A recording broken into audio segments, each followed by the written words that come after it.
Halo Papi, puzzle hari ini Papi mau beri judul apa? Hari ini Papi ingin membahas tentang yang namanya nubuatan, Nak. Nubuatan, Pi? Ya, 2 minggu yang lalu Papi sudah menyinggung hal ini kan? Memang nubuatan itu seperti apa sih, Pi? Kalau mendengar kata nubuatan itu seperti sesuatu yang tinggi banget dan kelihatannya harus orang dengan kerohanian yang tinggi, gitu loh. Ya, awalnya Papi juga berpikir begitu. Tapi kemudian Tuhan memberikan hikmat bahwa nubuatan itu nggak serumit seperti yang Papi bayangkan di awal. Papi mendapatkan dari Tuhan bahwa nubuatan itu ya cuma mendoakan atau mengucapkan kata-kata berkat. Bahasa Jawanya adalah ndongake. Jadi maksudnya kita mengucapkan kata-kata yang baik dan memberkati, gitu ya, Pi? Ya, menurut Papi kebiasaan saling ndongake itu akan sangat baik dan perlu kita galakkan sehingga suatu saat bisa menjadi salah satu budaya kita. Kenapa Papi tiba-tiba kepikiran mau menubuatkan Indonesia, Pi? Fai tahu nggak, sebelum acara KTT ASEAN di Jakarta dan KTT AIS di Bali tahun lalu, banyak orang Indonesia yang malu ketika berada di luar negeri. Kenapa malu, Pi? Ya, karena kita menjadi bahan ejekan orang-orang luar. Kita ini bangsa yang besar, tapi rasanya kita kurang berprestasi di kancah dunia. Mereka menganggap orang Indonesia adalah orang yang tidak setara dengan mereka. Levelnya di bawah mereka. Ya, Pi. Meskipun kita memiliki wilayah yang luas, tetapi masih banyak juga yang tidak mengerti di mana letak Indonesia loh. Betul, Nak. Ketika mendengar Indonesia, mereka banyak yang bertanya, Indonesia itu kalau dengan Bali dekat atau tidak ya? Terus, Indonesia itu di sebelah mananya Bali ya? Terus, saya tidak tahu Indonesia. Begitulah kira-kira jika kita bertanya apakah Anda tahu Indonesia? Oh, gitu ya, Pi. Pantas saja orang Indonesia merasa malu apabila sedang berada di luar negeri ya, Pi. Ya, karena saking malunya orang-orang Indonesia memilih untuk menggunakan bahasa asing ketika di luar negeri. Mereka tidak mau ketahuan sebagai warga negara Indonesia. Pandangan orang asing terhadap kita sangatlah miring, Nak. Bahkan negara tetangga kita saja menyebut kita dengan kata Indon. Hai orang Indon, kamu orang Indon ya? Kata Indon buat Papi itu seperti ejekan, seperti bulian. Iya, Pi. Tetapi kan sebetulnya pada tahun 2006, pemerintah Indonesia sudah melarang penggunaan kata Indon untuk menyebut Indonesia. Memang benar, Nak. Tetapi pada prakteknya masih banyak orang yang menggunakan kata ini. Iya, saya juga baca di internet. Setelah pelarangan penggunaan kata ini pada tahun 2006, Malaysia menggunakan kata Indon pada produk mie instan mereka. Lalu di tahun 2016, Australia juga menggunakan kata ini di media daring mereka. Ya, Nak, ada satu hal yang paling miris buat Papi, yaitu banyak orang-orang kita yang pernah keluar negeri akhirnya menyetujui bahwa orang Indonesia ya memang terbelakang, tidak punya etika, tidak bisa antri, senangnya duduk di lantai dan bergerombol, EQ-nya paling rendah di antara orang-orang di negara Asia Tenggara, negara penghasil buruh, dan akhirnya mereka juga ikutan mengutuki atau nyepatani bangsa kita sendiri. Jadi kita ini tidak hanya diomongin jelek oleh asing, tetapi juga dikutuki oleh bangsa kita sendiri ya, Pi? Ya, banyak kata-kata kutuk untuk bangsa kita. Malah wong Indonesia ya memang koyo ngono, Alah, wis biasa nek wong Indonesia iku bodho-bodho. Alah, wong Indonesia memang ra iso dikandani. Kae sing seneng nglesot ning ngarep tokone wong mesti wong Indonesia. Dan masih banyak perkataan-perkataan jelek lainnya. Hal inilah yang menyebabkan negara kita semakin terpuruk, karena secara tidak langsung Indonesia dikutuki oleh rakyatnya sendiri terus. Dan jika kita terus-menerus mengutuki atau bahasa kerennya nyepatani, ya bisa dipastikan kita akan menjadi seperti apa yang kita katakan. Karena ada kuasa dalam setiap perkataan kita. Benar nak, perkataan kita ini sangat berkuasa. Kita harus stop nyepatani Indonesia. Kita harus ganti kata-kata kutuk ini menjadi kata-kata berkat, atau bahasa kerennya dongake, alias mendoakan, gitu kan maksud Papi? Alias satu lagi yaitu apa, Pi? menubuatkan. Dan Papi pilih kata ini karena kata nubuat ada di firman Tuhan. Ya Papi, tapi kan pasti Papi punya alasan kenapa harus menubuatkan Indonesia. Nah, alasannya apa, Pi? Karena ada kuasa dalam perkataan kita. Setiap kata yang kita keluarkan bisa menjadi sebuah berkat maupun kutuk. Ya Pi, Papi juga percaya bahwa setiap perkataan kita ada kuasanya. Papi mau berikan sebuah contoh. Ada dua anak, yaitu si A dan si B. Katakanlah dua anak ini memiliki umur yang sama, makanan yang sama, pakaian yang sama, tetapi dalam kesehariannya mereka mendapatkan perlakuan yang berbeda. Si A mendapatkan perlakuan yang baik setiap harinya. Orang tuanya mengucapkan kata-kata berkat. Kamu anak yang pintar, kamu anak yang hebat, kamu anak yang berani, kamu anak yang rajin, dan lain sebagainya. Sedangkan si B setiap hari mendengarkan kata-kata kutuk dari orang tuanya. Hei anak bodoh, anak malas, anak setan, dan berbagai kata-kata kutuk lainnya. Setelah sekian waktu kemudian, kira-kira mereka tumbuh menjadi anak yang seperti apa? Mestinya berbeda ya, Pi? Betul, si A tentunya akan meyakini dan terjadilah bahwa dia adalah anak yang baik, rajin, pintar, sesuai dengan perkataan orang tuanya. Dia akan bertumbuh dan hidup dengan baik. Sedangkan si B akan menjadi orang yang sembarangan, baik dalam perkataannya, tingkah lakunya, perbuatannya, sesuai dengan perkataan kutuk orang tuanya. Setuju, Pi. Bahkan air pun dapat menghasilkan bentuk molekul yang indah ketika kita mengucapkan kata-kata yang baik, dan berbentuk tidak beraturan ketika diberikan kata-kata hujatan. Ya, ada kuasa Tuhan di dalam setiap perkataan kita. Jadi jangan sembrono dengan perkataan dan hidup kita, karena akan ada saatnya kita harus mempertanggungjawabkan setiap perkataan dan perbuatan kita di hadapan Tuhan. Ya Pi, kita sudah sepatutnya mulai memperkatakan segala sesuatu yang baik bagi Indonesia. Apalagi semenjak Pak Jokowi menjabat sebagai Presiden Indonesia, nama baik bangsa Indonesia mulai disegani di kancah internasional. Banyak orang yang mulai mengerti Indonesia.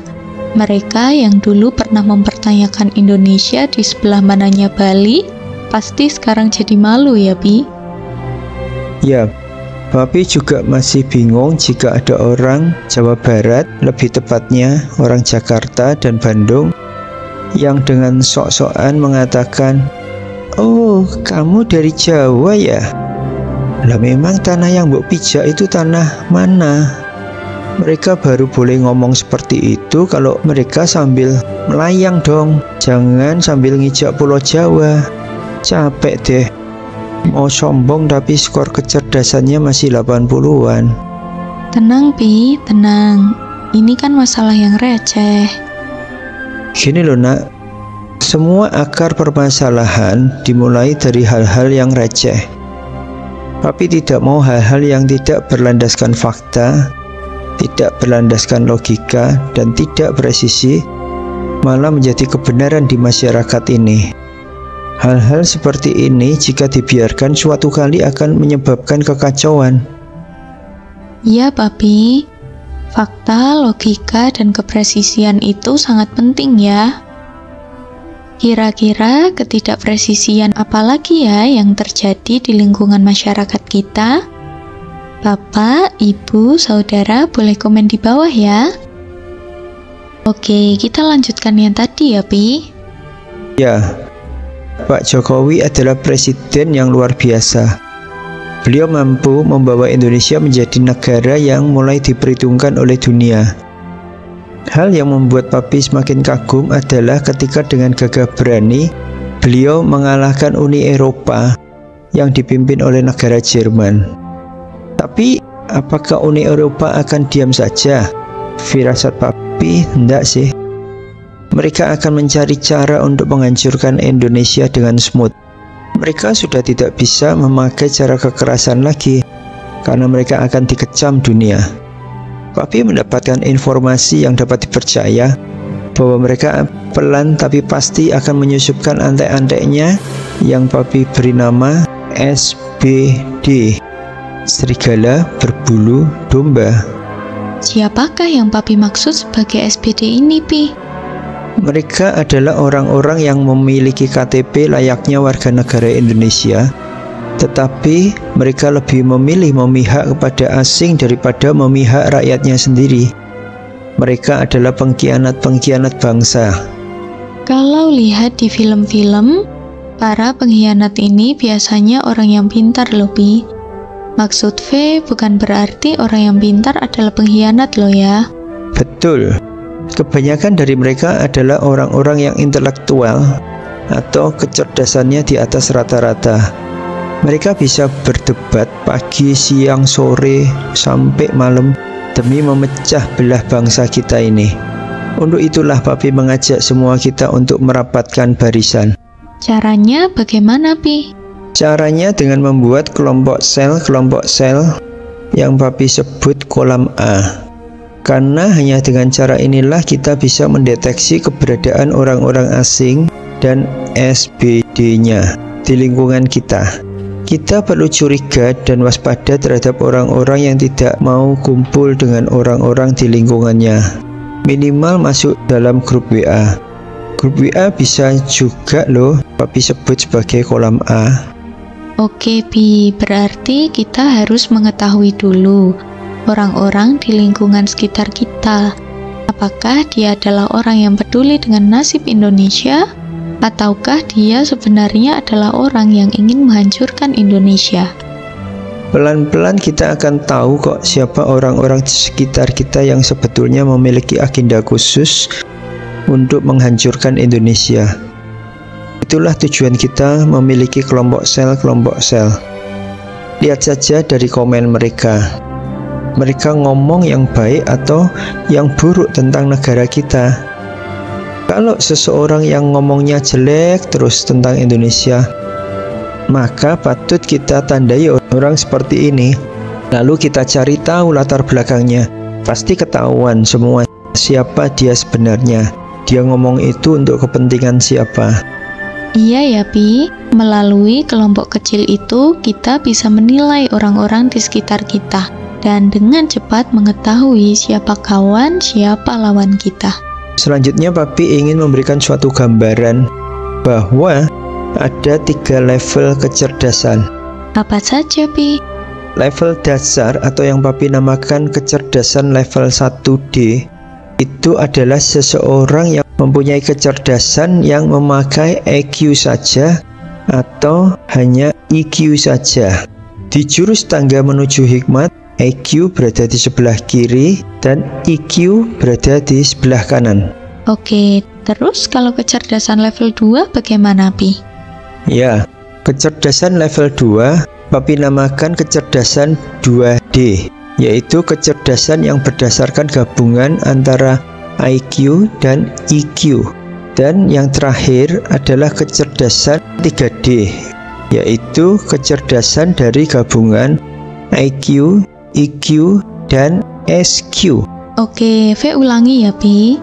Kecerdasan level 1 atau 1D adalah orang yang memiliki IQ atau EQ saja. Kecerdasan level 2 atau 2D adalah orang yang memiliki IQ dan EQ. Kecerdasan level 3 atau 3D adalah orang yang memiliki IQ, EQ, dan SQ. Bisa Papi jelaskan satu persatu, Pi? Oke, Papi akan jelaskan dari kecerdasan level 1 bagian kanan, yaitu orang yang hanya memiliki EQ saja. Contohnya adalah orang tua kita zaman dulu. Beliau adalah orang yang sangat baik, tetapi karena terbatasnya teknologi ini, ya beliau taunya hanya kegiatan seputar rumah saja. Jadi pengetahuannya sangat terbatas. Beliau ini memiliki pengertian yang tinggi. Beliau orang yang tulus, sekalipun mungkin tidak terlalu berpengetahuan. Intinya, orang-orang di level ini hanya memiliki pengertian yang baik tentang sesamanya. Iya, Pi. Zaman dulu kan teknologinya tidak secanggih sekarang. Kita bahas level 1 bagian kiri, yaitu IQ ya, Pi. Papi meletakkan IQ di bagian paling dasar, karena Papi rasa ini adalah kecerdasan yang egois. Artinya ini adalah kecerdasan untuk kepentingan dirinya sendiri. Orang di level ini memiliki IQ yang oke, bahkan bisa melebihi orang rata-rata. Tetapi dalam penyampaiannya, dia menggunakan kata-kata kasar, karena beliau yang ada di sini tidak punya EQ, tidak punya sopan santun, merasa diri sendiri paling benar, merasa dirinya paling hebat. Inilah yang dilakukan oleh orang-orang dengan kecerdasan level 1D sebelah kiri. Memang secara EQ sangat tinggi, tetapi mereka sangat minim sekali dengan EQ, bahkan nyaris tidak ada. Kenapa Papi bisa katakan seperti itu? Ya, karena mereka sama sekali tidak punya unggah-ungguh yang menjadi salah satu budaya kita sebagai orang Timur. Papi ada contoh? Contohnya adalah Pak RG yang memiliki ibu seorang Jerman. Beliau banyak mengajar di universitas-universitas di seluruh Indonesia. Kalau ingat orang satu ini, Papi jadi emosi. Begini, RG ini sebetulnya adalah seorang negarawan. Artinya dia adalah orang yang berbicara politik, berbicara solusi untuk negara kita, dan ikut mengatur berbagai macam kebijakan. Seorang negarawan tidak selayaknya bersikap seperti itu. Tetapi Papi tidak heran karena memang kecerdasannya baru di level 1D. Tetapi dia sudah merasa kecerdasannya level 7. Maklumlah, dia hanya memiliki EQ, tetapi sama sekali tidak dibarengi dengan EQ. Makanya isinya hanya membuli dan menjelekkan orang saja. Waduh, terus bagaimana dong, Bi? Kalau orang seperti ini mengajar di universitas? Nah, makanya Papi heran kenapa banyak oknum-oknum mahasiswa yang tidak menggunakan EQ sama sekali dalam berbicara. Siapapun yang tidak mereka sukai akan disikat habis dengan perbendaharaan kata yang diajarkan oleh Pak RG ini. Papi miris jika mengingat ketika Pak RG dengan brutalnya mengata-ngatai Bapak Presidennya Papi, yaitu Bapak Presiden kita yang sangat dihormati oleh dunia, tetapi dilecehkan oleh Pak RG. Dan yang lebih miris lagi, tidak ada orang yang sanggup melawan Pak RG, yang sebenarnya hanya mempunyai kecerdasan level 1D saja.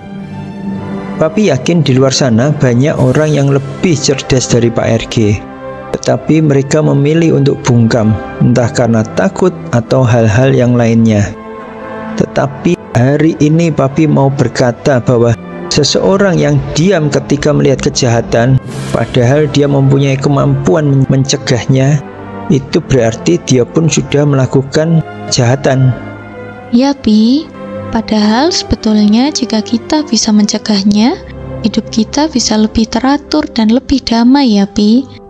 Tetapi banyak dari kita yang takut atau egois, lebih memilih bungkam daripada ribut dengan orang seperti Pak RG. Ya, padahal level kecerdasan di level 1D ini adalah level kecerdasan paling rendah. Semakin tinggi tingkat kecerdasan seseorang, maka semakin humble orang tersebut. Ini adalah hukum yang sudah pasti, nak. Papi belajar dari Tuhannya Papi yang sudah memberikan teladan dengan cara menjadi pelayan. Artinya, semakin tinggi kepemimpinan seseorang akan semakin rendah hati orang tersebut, dan mereka pasti mempunyai hati untuk melayani. Ya, Pi, begitu juga dengan pemimpin bangsa ini, karena memang beliau-beliau ini harus melayani rakyat, dan kita sebagai rakyat sudah sepatutnya menghormati pemimpin di atas kita. Makanya Papi ingin sekali memviralkan hal ini. Sangat tidak pantas jika pemimpin tertinggi kita dicaci maki dan dilecehkan di media sosial oleh orang yang hanya mempunyai kecerdasan paling rendah. Papi berani menantang Pak RG untuk hindaan terhadap Bapak Presiden kita. Mau bertarung secara jantan di ring boleh, atau mau bertarung secara omongan juga boleh. Papi sangat emosional kalau ada orang yang gak seberapa kecerdasannya tetapi ngata-ngatain bapak kita dengan kata-kata yang tidak pantas. Presiden yang terpilih ya pasti atas kehendak Tuhan. Itu sama saja dengan mengata-ngatai Tuhan. Jadi siapapun presidennya nanti setelah Pak Jokowi, ya harus kita hormati. Jangan kita menjadi anak begundal. Kita ini orang timur, punya unggah-ungguh. Jangan sembrono. Kalau mau tahu, RG itu anaknya orang asing. Berani-beraninya mengobrak-ngabrik budaya kita yang santun ini. Kita jangan mau dibodohi dan diadu domba dengan saudara sendiri oleh orang asing dan antek-anteknya. Duh, Papi jadi emosi. Ya, Pi, Indonesia butuh papi-papi yang memiliki kecerdasan 2D dan 3D bangkit untuk melawan pemecah belah bangsa ini. Betul, hal seperti ini tidak boleh kita biarkan. Kalau sampai orang-orang seperti RG ini dibiarkan mengajar terus-menerus di universitas-universitasnya kita, maka virus yang dibawa oleh RG ini lewat mulutnya akan menyebar luas loh, kayak virus COVID. Ya, Pi. Sebenarnya ada satu hal lagi yang menggelisahkan Papi hari-hari ini, yaitu fenomena yang dijelaskan oleh Bapak Dahlan Iskan. Beliau menjelaskan apa, Pi? Beliau mengatakan sekarang ada yang dinamakan sebagai kebenaran baru. Kalau kebenaran yang benar kan harus didasari oleh fakta, tetapi kebenaran yang baru justru dibangun oleh opini atau framing seseorang atau kelompok. Ini sesuatu yang membuat Papi menjadi sangat khawatir loh, nak. Karena kebenaran yang dilandasi oleh fakta sekarang dapat ditutupi oleh framing. Fe tahu tidak bahwa semua ilmu pengetahuan dan ilmu pengertian jika tidak didasari oleh fakta ya pasti tidak akan jadi. Apa kita mau negara kita menjadi negeri dongeng? Karena negara ini kalau dibangun atas dasar framing, ya mending Papi gak usah lahir di negara ini saja. Jadi jika kita diizinkan Tuhan untuk lahir di bumi pertiwi ini, ya kita punya tanggung jawab untuk menjadikan negeri ini menjadi negara yang besar, negara yang bermartabat, negara yang disegani oleh negara-negara lain, bukan jadi negara dongeng. Iya, Pi. Kebenaran baru yang didasari framing ini menjadi sebuah propaganda ya, Pi? Ya, dunia ini semakin edan. Kita kejar-kejaran dengan orang-orang jahat yang mengincar kekayaan alam kita. Kita diadu domba oleh asing dan antek-anteknya yang menyamar sebagai domba. Padahal mereka serigala berbulu domba atau SBD. Ini adalah sesuatu yang membuat miris, karena kita hanya diam saja melihat ada orang-orang yang berusaha mengacaukan negara tercinta kita. Oke, kita lanjutkan ke level 2 ya. Nah, orang dengan kecerdasan 2D ini adalah orang-orang yang memiliki hikmat. Artinya, mereka tidak hanya memiliki IQ atau EQ saja, mereka bisa menggabungkan kedua-duanya dengan takaran yang sesuai.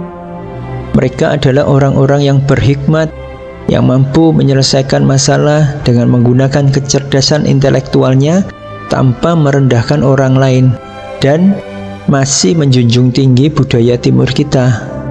Wow, ini adalah orang-orang yang hebat loh.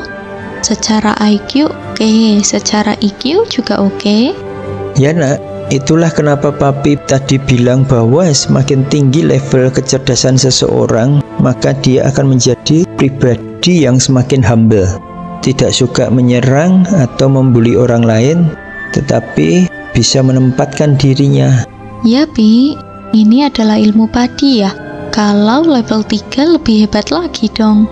Ya, orang-orang dengan kecerdasan 3D adalah orang-orang yang tidak hanya memiliki IQ dan EQ saja, tetapi juga memiliki yang namanya SQ. SQ itu sebenarnya apa sih, Pi? SQ itu singkatan dari Spiritual Quotient. Ini adalah kecerdasan manusia dalam hal spiritual. Ini berhubungan dengan Tuhan ya, Pi? Ya, kecerdasan level 3D ini baru bisa berfungsi atau work apabila Tuhan yang disembah adalah Tuhan yang hidup.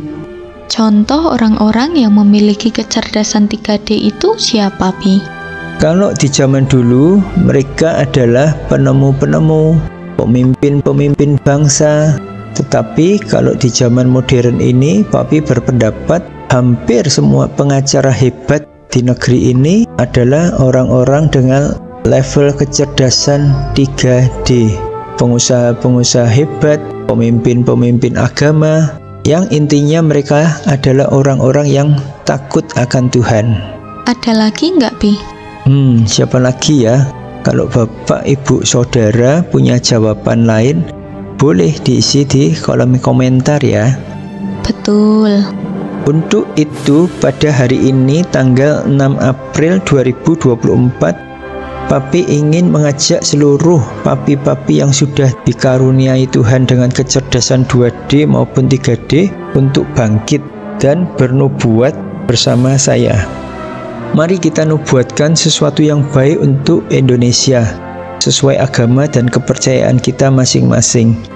Kita bisa mulai menubuatkan hal-hal yang baik untuk presiden kita sekarang, presiden kita selanjutnya, tentang kerukunan umat beragama, kerukunan antar etnis, untuk pemimpin-pemimpin kita yang mewakili rakyat di DPR, MPR, DPD, DPRD, DPRD kota, kabupaten, untuk anak-anak bangsa juga. Biarlah semua pemimpin yang Tuhan izinkan ini mampu mengemban amanat rakyat, bekerja dengan jujur, memperjuangkan kepentingan rakyat, bukan kepentingan perut masing-masing. Ya Papi, mari kita semua mulai berdoa yang terbaik bagi Indonesia. Sebelum mulai berdoa, Papi mau sampaikan sesuatu terlebih dahulu. Bahwasanya Papi ini hanyalah sebutir pasir. Papi tidak mampu jika berjuang seorang diri. Papi membutuhkan bantuan dari papi-papi lain yang mau berdiri bagi masa depan Indonesia. Menurut Papi, bagaimana langkah awal seseorang untuk turut berdiri bagi bangsa Indonesia? Yang pertama adalah mari kita mengubah kata-kata negatif kita atau nyepatani menjadi kata-kata yang baik dan bisa memberkati bangsa Indonesia atau ndongake. Lalu yang kedua adalah mendidik atau memberikan pengetahuan yang benar kepada generasi di bawah kita. Kalau misalkan belum tahu cara mendidik anak-anak bangsa ini, bagaimana, Pi? Kan tidak semua orang suka membuat video dan upload di media sosial. Teruntuk para papi yang belum mau membuat videonya sendiri, tolong bisa bantu share video ini ke 10 orang atau 10 grup WA yang Anda kenal. Oke, V pun akan kembali share video-video Papi ke 10 orang yang V kenal. Yuk Papi, sekarang kita berdoa. Dalam nama Tuhan Yesus, aku perkatakan Indonesia akan menjadi negara maju. Dalam nama Tuhan Yesus, aku perkatakan Indonesia akan melahirkan generasi muda yang brilian, yang mempunyai kecerdasan 2D dan 3D. Dalam nama Tuhan Yesus, aku perkatakan Indonesia akan memiliki pemimpin-pemimpin yang duduk di legislatif, duduk di yudikatif, dan duduk di eksekutif yang mempunyai kecerdasan 2D dan 3D dan menggunakannya untuk kemakmuran rakyat, untuk mengayomi rakyat, dan bukan untuk kepentingan perutnya sendiri. Dalam nama Tuhan Yesus, aku perkatakan Indonesia akan menjadi poros dunia dalam menjaga perdamaian dunia. Dalam nama Tuhan Yesus, aku perkatakan Indonesia akan sanggup mengelola kekayaan alamnya untuk kepentingan rakyat dan umat manusia. Dalam nama Tuhan Yesus, aku perkatakan Indonesia akan menjadi destinasi wisatawan mancanegara karena keindahan alamnya, keberagaman sukunya, dan kelezatan makanannya.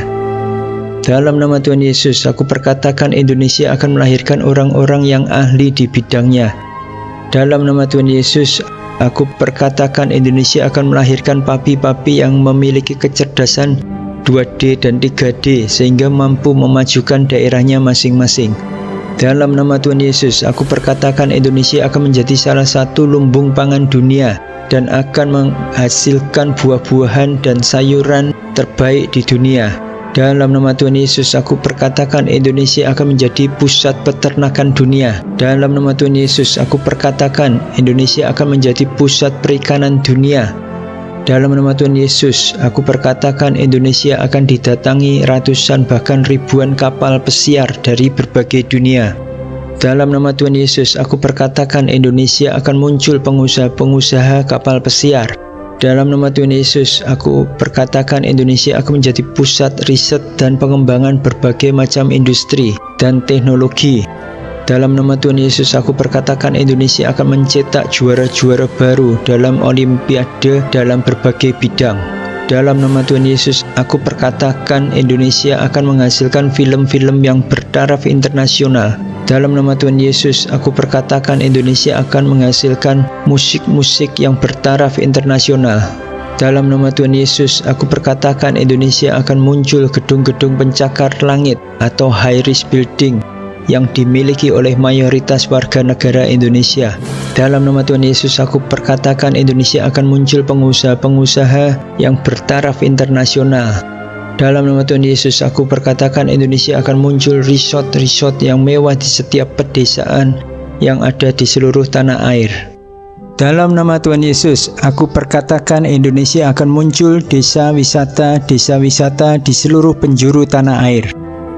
Dan di dalam nama Tuhan Yesus, aku perkatakan akan ada kasih, sukacita, dan damai sejahtera melingkupi seluruh Indonesia.